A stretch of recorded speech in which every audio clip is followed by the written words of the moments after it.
Bismillahirrohmanirrohim. Assalamualaikum warahmatullahi wabarakatuh. Selamat pagi semuanya. Bagaimana kabarnya hari ini? Semoga kita selalu sehat dan selalu dalam lindungan Allah Subhanahu wa Ta'ala. Sebelumnya kami ucapkan terima kasih kepada Ibu Iva Rifatul Mahmudah SPD MPD yang telah memberikan kesempatan kepada kami untuk menyampaikan presentasi pada pagi hari ini. Di sini kami akan membahas tentang tata surya. Sebelum masuk ke dalam pembahasan materi, perkenalkan kami dari kelompok 10 yang beranggotakan 8 orang, terdiri dari Dini Siti Maulidah, NPM 202153007, Arti Fatihatul Fadilah, NPM 202153013, Pipit Pitria, NPM 202153014, Farisa Nisedama, NPM 202153015, Muhammad Gilang Ramadan, NPM 202153087, Adela Zulfa Sabila, NPM 202153090, Muhammad Faiz Kafi, NPM 202153093, dan Muhammad Agni Ramdan Fadilah, NPM 202153094. Nah, untuk selanjutnya, saya serahkan kepada rekan kelompok saya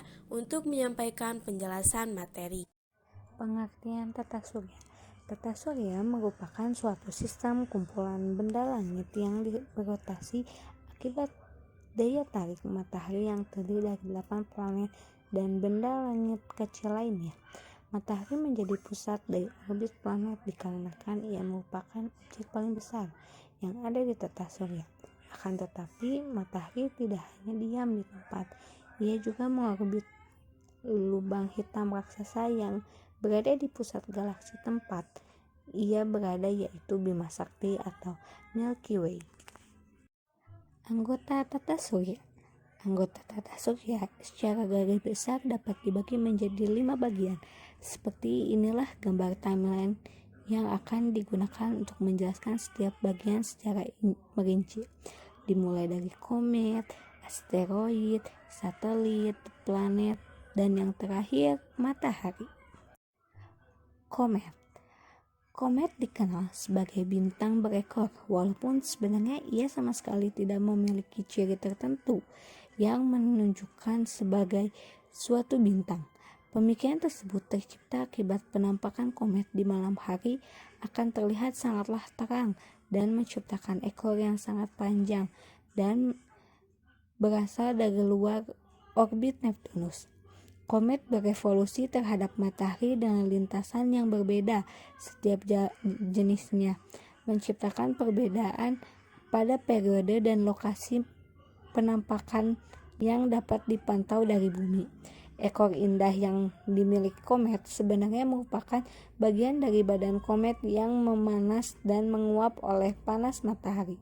Oleh sebab itu, semakin dekat komet ke matahari, semakin panjang pula ekor komet, dan ekor dari komet akan selalu menjauh matahari. 4 komet terkenal dalam sejarah astronomi, yaitu ke-1, Halley 1682. Komet ini terkenal karena pada masanya komet dianggap sebagai malapetaka oleh semua orang kecuali Edmund Halley yang berpikir bahwa sebenarnya komet itu merupakan fenomena langit di mana suatu objek yang sangat terang melakukan perjalanan yang sangat jauh untuk melakukan sedikit kontak dengan gravitasi yang dimiliki oleh matahari. Dan hanya dari pemikiran tersebut ia memperkirakan bahwa komet yang ia amati akan kembali kelak dalam periode 76 tahun. Halley membuktikan teorinya mengenai komet tersebut, dan atas hal itu komet yang ia amati diberi nama sesuai dengan namanya, yaitu Halley, sebagai bentuk penghormatan. Kedua, Biela 1772. Biela menemukan komet ini dibuktikan keberadaannya kelak setengah abad kemudian, atau lebih tepatnya 1826, di mana Wilhelm von Biela yang berhasil menemukan lintasan orbitnya dan menghitung periode revolusinya, yaitu 6,6 tahun. Ketiga, pertama kali ditemukan oleh Pierre Mersenne pada tahun 1786 dan sepertinya komet lainnya belum dapat ditemukan periodenya sampai abad ke-18 yang kelak dibuktikan oleh Johann van Eyck pada tahun 1819. Dari penelitiannya tersebut diketahui bahwa periode dari komet M itu adalah 3,2 tahun bumi. Keempat, Shoemaker-Levy 1973 ditemukan oleh pasangan suami istri Shoemaker dan teman mereka yaitu David Levy. Akan tetapi komet dari Shoemaker ini tidak akan dapat kita temukan lagi di langit malam. Hal ini diakibatkan oleh hancurnya objek langit tersebut yang menambahkan diri kepada planet gas raksasa Jupiter pada tahun 1994.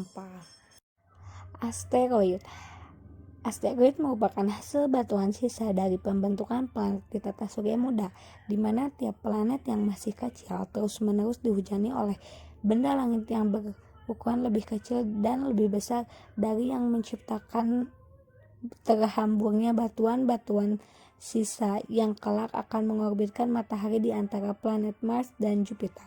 Lintasan orbit asteroid dikenal sebagai sabuk asteroid. Ukuran dari asteroid sangatlah beragam.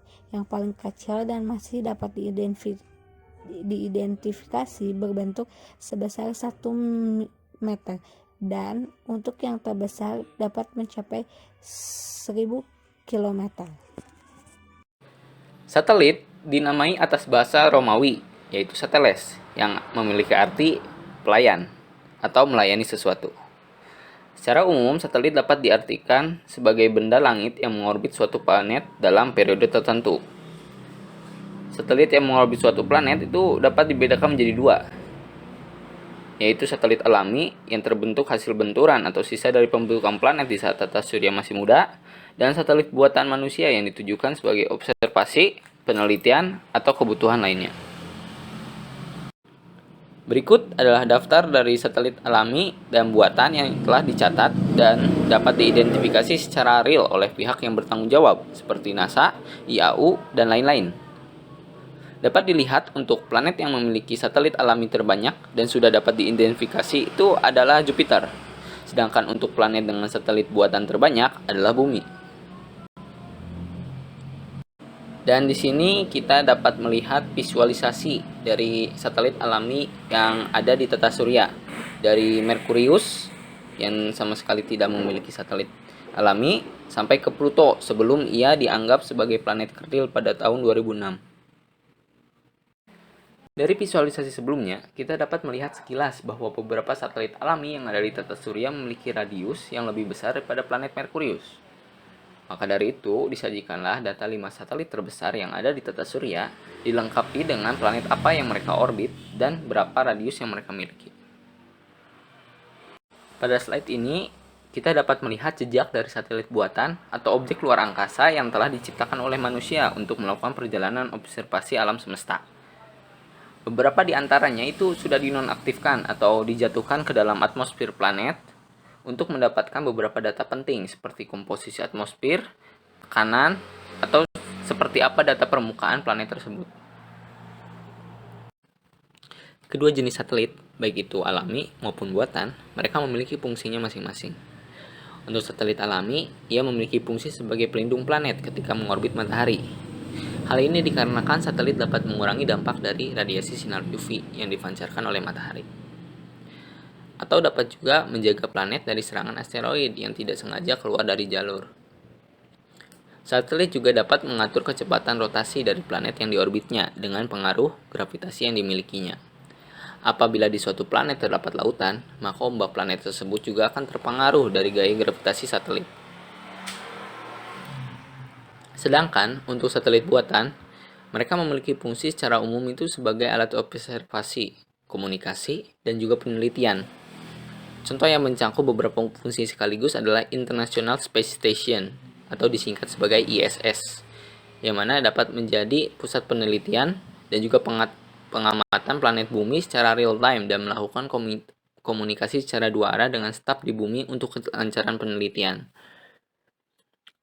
Lalu fungsi lainnya adalah sebagai navigasi dan pemetaan, yang mana itu untuk mempermudah kehidupan manusia. Nah, sampai sini, apakah sudah dapat dimengerti teman-teman? Atau mungkin ada yang ingin ditanyakan, boleh dipersiapkan dari sekarang ya.